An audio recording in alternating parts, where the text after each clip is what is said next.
kitegedde bulungi nnyo nti omusajja ono akosa gadget okuspyinga.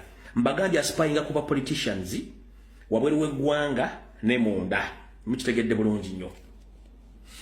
Omwami ono ebiseera ebisinga abaddenga alabibwako nga protecting government ya Yusuf Bahabura singa wabeerawo omuntu yenna abattiddwa mu ngeri eri sophisticated avaayo neye n'atandika okudifendinga Museveni ng'awakanya abo abaluba gavumenti ya Museveni mu ngeri yonna esoboka. Mwenna muzze yakatambika omutwe gwa mubooko obwongo mujjukira nti teyasoose leero kudifendinga nzita y'abantu abafa mu ngeri y'obutwa. Tugenze mu maaso ng'okuviiridde ku ntono. Mujjukira bulungi nnyo nti enfa y'omugenzi Jeno Aronda Nyikirima baliwo mwenna temwawuliramu nga Nsereko Muhammad bamu implicating okuba nti yalimu mu nnyonyoomo era nga ne mu lukolwa Nyikirima yalulimu. Era lwavaawo n'atwala mukazi we n'amuwujja ekiwojjolo n'amutwala for good. Temwamuwuliramu. Olukwe olwatta omugenzi Honorable Serina Nabanda mwamanyako nti Nsereko yeeta mu kikolwa eky'okubba n'okuwamba obujulizi gavumenti bwe yali bagijjeeko nga bwali bugenda oba Germany okukebera post-mortem okufuna ekyekyatta Nabanda. Mwamanyako nti Nsereko Muhammad yayitaba mu kubba samples eza post-mortem bwe baakubira dokita ne bamukwata ne bamuggyako ebintu bye. Nsereko Muhammad yali mu musaga eno. Tugenze mu maaso. Enfa ya Katolo Gwama era mwagenda okulya ng'agamba okufa yali avudde waani? Yali avudde wa Nsereko Muhammad. Era bwe yafa yatugamba nti alina recordings eza Katolo Gwama ng'ayogera abantu ki abali mu kumutta ababiri. Tugenze ku Honorable Segirinya Muhammad era agenze okufa afudde butwa buli kimu nga mukimanyi bulungi nnyo nti Segirinya afudde butwa era abali mu lukwe luno Nsereko Muhammad naye akibaddemu akiramu omukono. Yensonga lwaki abadde ateekawo diversion n'okutiisatiisa. Nsereko Muhammad tugenda kugamba n'olwalo teri agenda kwetondera kuba tewali yakuza musango ku Honorable Segirinya ta audios. We are here to defend, to explain each and everything. Otegedde bulungi nnyo. Tugenze mu maaso. Nsereko ng'akozesa state machineries ne state funds. Nsereko ono y'omu ku social media platform ez'enjawulo agenze akola omulimu ogw'okuneutralizinga bakubulooga bonna abadde ab'enkyukakyuka abasiraamu bonna yabagula. Malira okunywa ku mazzi. Gendo ze yakatambi buli buloga yenna yali ew'amaanyi nga musiraamu ali ludda wa Nsereko Muhammad yamuneutralizinga.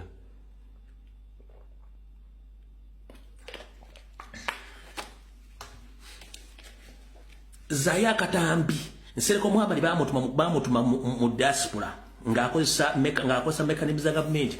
Buli bloga yenna yali w'amaanyi nga musiraamu Nsereko Muhammad yamutuukirira n'amuwa ssente n'amuneutralizinga ne bava mu struggle. Abali bakomuledi baffe abaali ab'amadiini amala abalala yabagula n'abajja ku struggle. Ne muffe mwennyini akyaliramu abantu amukolera emirimu egyo. Ekyo nakyo n'akikola ng'akola omulimu gw'okuneutralizinga social media. Yensonga lwaki tava ku social media platforms ye bw'abalemye okugula akolako blackmail batakomezeko blackmail. Omwami yo ng'oli mukyala akukwana n'akusaba ebisobooza byo n'akola kyayagala. Yensonga lwaki Nsereko Muhammad atambula nsi ku nsi. Mu parliament bateesezamu emyaka 4 oba 5. Bw'obala emirundi Nsereko gy'abeera mu parliament tegijuza mwaka gumu na kitundu. Abeera mu operation za Museveni ng'akola emirimu egyo. Mukitegedde bulungi nnyo. Tugenze mu maaso.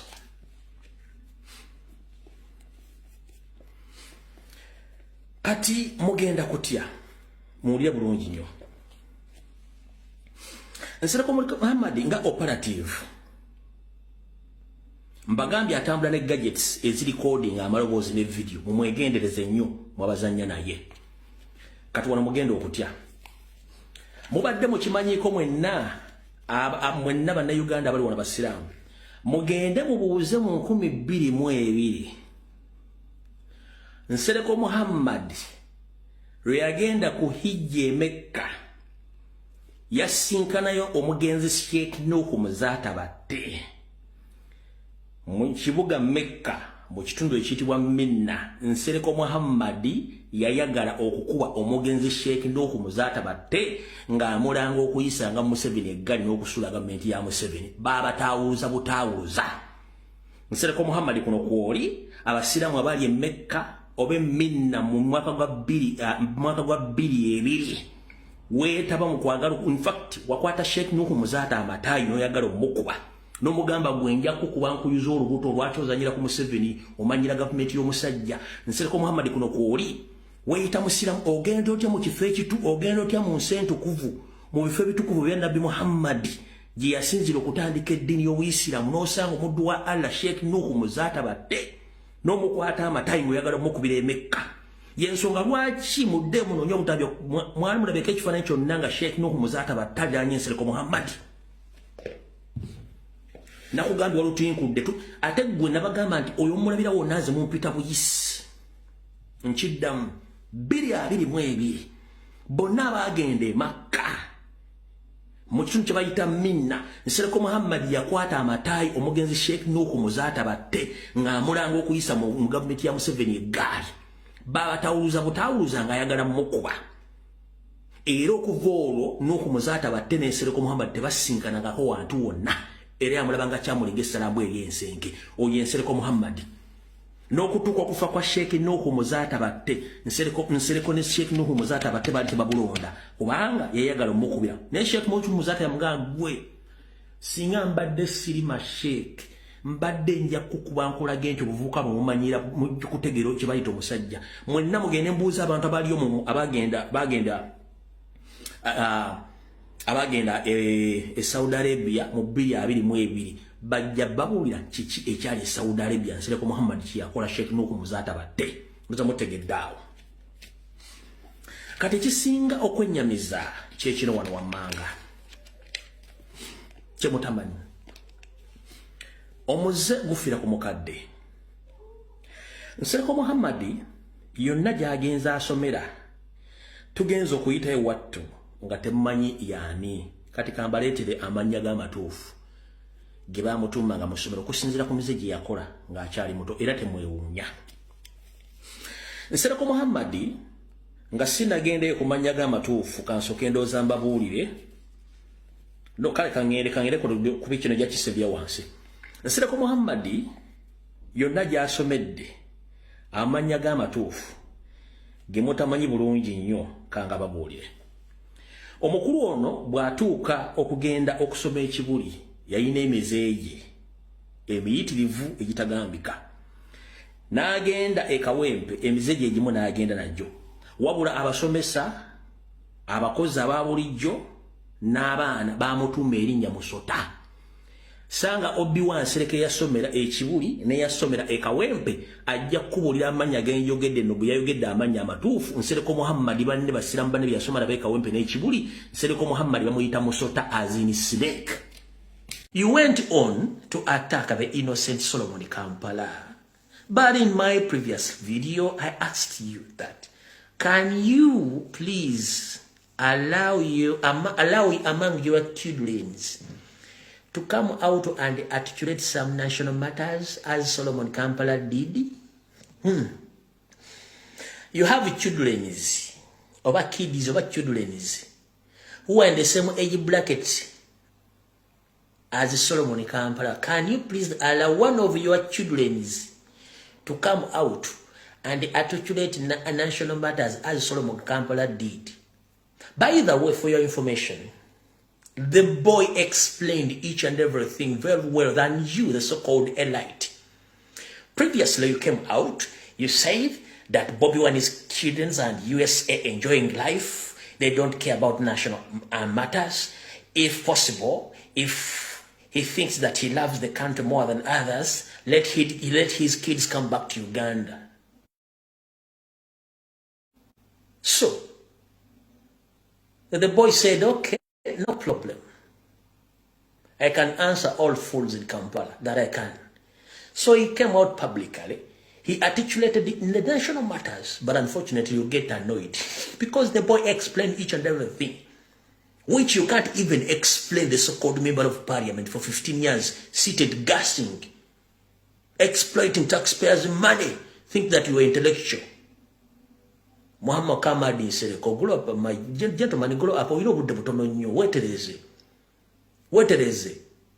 Wagamba mwana Chagula bali bwetu bana bakola bali mukulya seriza mu omuso tena seriza mu omuso zibalya Chagula yali mugaga before day one washitegera gwenjagalo letere omwana wo omuteke mu kamera bako TV atandika okwogera ensonga Solomon Kam ateka tugenda kuleta Shalom First Lady ngenda kusaba tuyambo tukolero ka press conference otuletereyo Saduraka ne Shalom ku press conference wali nawa oboli ko egaba ando sigaba wali mundi wala biche busabala oboli makago otero ka TikTok live abana batuyambe ko basomese ko kubatata baba abatata baba ali bano babenda bya bufuzi First Lady badi ngenda kusabambi tuletere Shalom omulete wali oteke ono oyo mwalo mutoyo yani Shalom namula yani awo mulala ovubuka alya mutototo otero ka TikTok live baka Facebook live batandiko okutunyunyina kubazeyi banensonga bajja zitegera bulungi nnyo Yesu Solomon twamula bya tuwadde mu sample twagala tuleteyo ku namagembo oyo otulende ku Shaduraka watuweka TikTok live bamala okubulya bazeyi bano badde mu line kubaloza nti bante basobola fena famu twaga abana bafe twabakwata bukwasi ku mutwe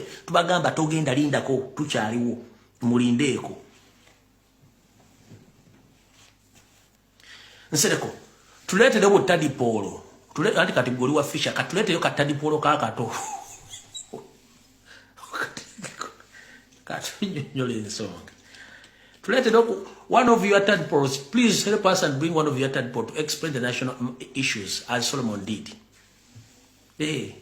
tulete obuli butedi polo boli nobo tulete katadi polo katuleke kasobola okunyonyola ensonga zino so mu First Lady michara babi tungu bambi tuyamba tukolero ka TikTok live ba Facebook live otuletero Shaduraka wali nena magembe wali ne Shalom wali obatuterekao basuke batu ne subi baterekao malo kunyonyola basajja bala befura bamanyi information ya Uganda tuyamba just one day tuyambe ko buyambi Yesu Solomon twamutegedde yawodde kate twagala twamutegedde ka twatuletero kati yensere kwa tuyamba tulete butadi polozi bo buto bukeyo obuto wante bya yakola mu fisheries ya tulete butedi polo obuto obukere obera mu nyanja obuke bwazaala tubulire ensonga zino